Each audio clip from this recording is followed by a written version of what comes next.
আজকে দেখো আমি কোয়াশ আর আলু দিয়ে নিরামিষ একটা সবজি বানাবো। তো দেখো কিভাবে বানাচ্ছি। প্রথমে এখানে কোয়াশ আর আলুকে এই যে গুট গুট করে কেটে নিয়েছি, নিয়ে সিদ্ধ করে নিচ্ছি। সিদ্ধ করে এখানে রেখেছি।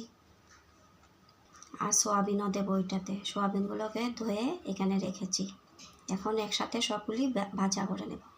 আর এখানে গোটা জিরা, গরম মশলা আর শুকনো লঙ্কা একসাথে অল্প ভেজে নিয়েছি। ভাজার পরে তারপরে বেটে নেব পাটাতে। যেগুলোকে ভেজে প্লেটে নামিয়ে নিচ্ছি। এখন কড়াইয়ে তেলটা দিয়ে দেব। তেলটা গরম হয়েছে, এখন কোয়াশ আলুটা দিয়ে দেব।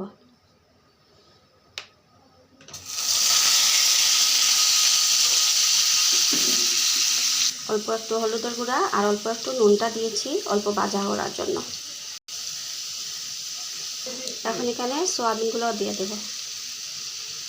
একসাথে সব মিলে ভেজে নেব আর অল্প সময় ভাজা করে নেব। এগুলোকে ভাজা হয়ে গেছে, এখন নামিয়ে নেব। নামিয়ে নিলাম। এখন ওই কড়াই তেলটা দিয়ে দিচ্ছি।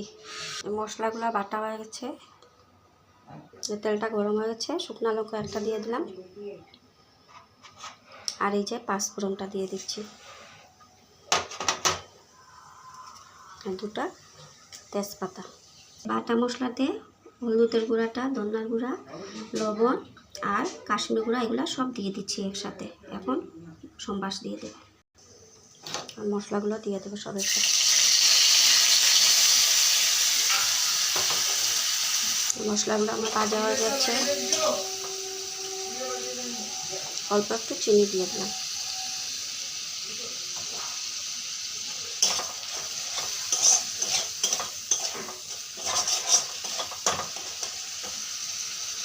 যে মশলাগুলো আমার ভাজা হয়ে গেছে, এখন সবজিগুলো দিয়ে দেবো।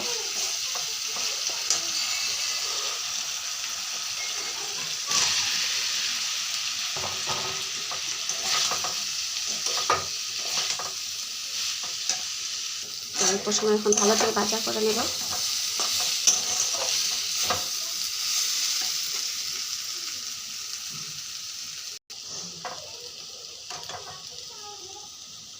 গরম জলটা আমি পরে রেখেছি, গরম জলটা দিয়ে দেব। তার মানে কোয়াশ আলুটা আগেই সিদ্ধ করা আছে, তো গরম জলটা দিলে তাড়াতাড়ি হয়ে যাবে।